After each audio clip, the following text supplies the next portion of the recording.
Século XV. Os europeus descobrem as Américas. É a era das grandes navegações. Exploradores do velho continente se lançavam aos mares então desconhecidos, em busca de riquezas. Em suas armaduras de metal reluzente, os conquistadores espanhóis desembarcavam às centenas no chamado Novo Mundo. Os capacetes e armaduras dos estranhos visitantes chamavam a atenção dos nativos. Sentiam-se atraídos por aqueles seres. Seriam deuses? Para eles, foram deuses da morte. Obcecados por ouro, que para os nativos tinha valor não monetário, mas religioso, exterminaram populações inteiras, tanto em atos de genocídio, quanto pelas doenças que traziam consigo e para as quais os habitantes locais não tinham defesas.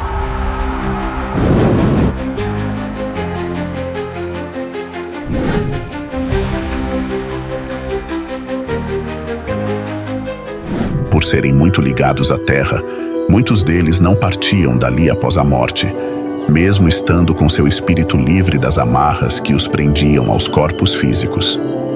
Permaneciam nos mesmos locais, principalmente por apego ao próprio povo.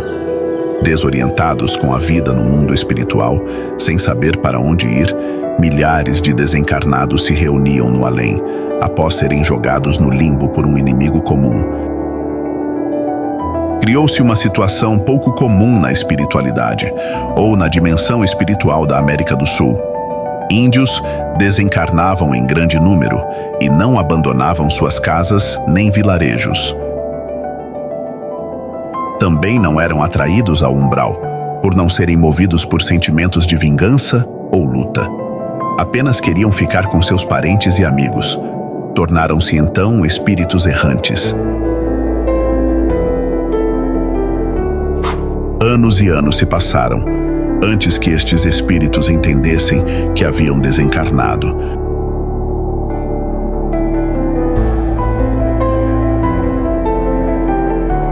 Orientados por espíritos dos antepassados, que estavam há mais tempo na quarta dimensão, construíram uma cidade espiritual ou colônia e se ocuparam de cuidar dos irmãos desencarnados em conflitos com espanhóis e outros conquistadores.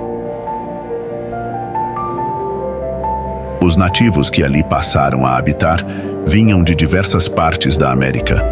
No início, era uma colônia prestadora de primeiros socorros para recém-desencarnados, formada basicamente por espíritos de índios, mas cuidavam de qualquer um que fosse vítima dos conquistadores. A colônia foi batizada como Jonízi, que em um dos dialetos destes povos originários quer dizer povo amigo.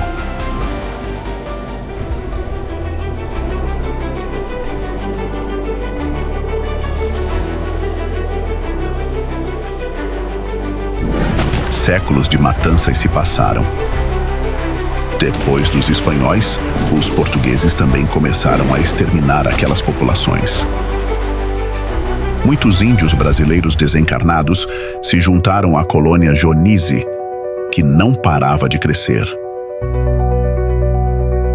Sua extensão, com vários desdobramentos, já alcançava quase todo o comprimento da costa atlântica americana, indo desde onde fica a Flórida até o que é o atual Rio de Janeiro.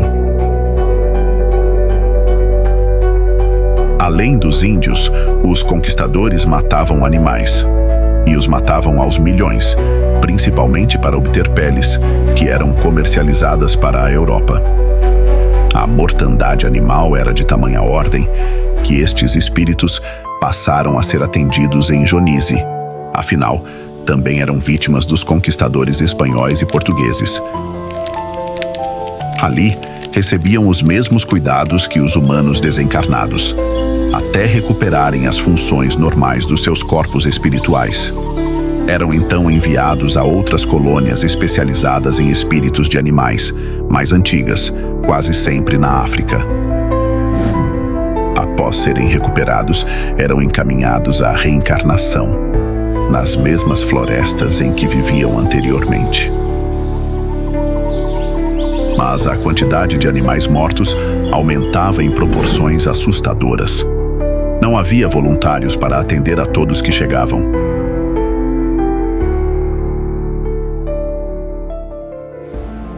Dionísio teve que recorrer a muitos espíritos voluntários africanos que possuíam maior experiência, mas ainda assim eram insuficientes para dar tratamento adequado às almas animais e humanas que ali chegavam aos milhares diariamente.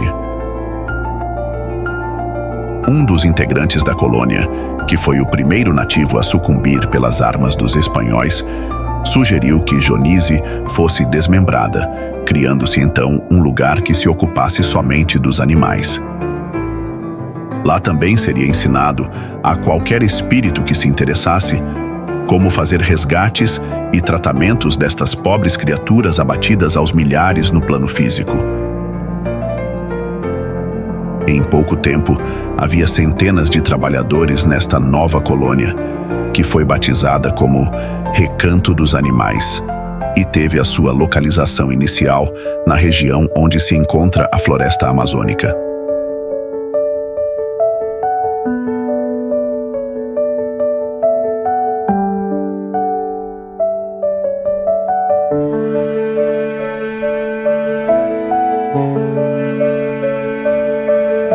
Escolheram ficar sobre a selva para poder contar com o auxílio importante dos espíritos elementais protetores da floresta. Muitos dos conquistadores espanhóis, portugueses e ingleses, ao desencarnar e perceber o grande mal que fizeram em vida, também se apresentavam como voluntários no mundo espiritual, ajudando tanto em Dionísio quanto no Recanto dos Animais.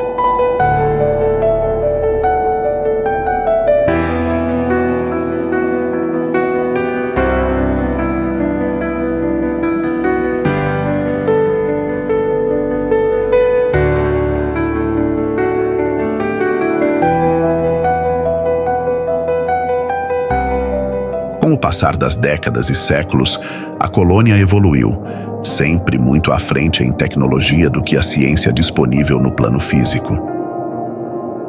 Por influência de espíritos de norte-americanos voluntários ali, que quando vivos chamavam suas fazendas de ranchos, a colônia Recanto dos Animais passou a ser chamada de Rancho Alegre.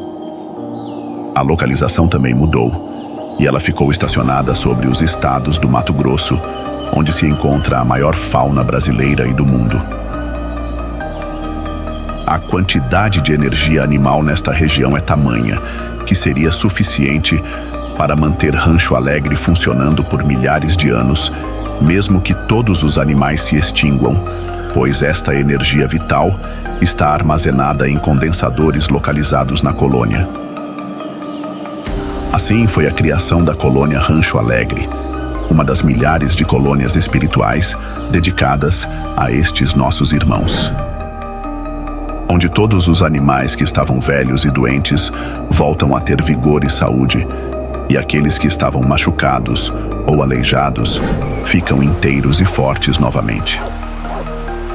E no caso dos animais domésticos, se encontram exatamente como nas nossas melhores e mais felizes lembranças dos tempos em que estavam encarnados ao nosso lado. Mas agora, aguardando suas novas vidas em novos corpos, na evolução infinita dos seus espíritos.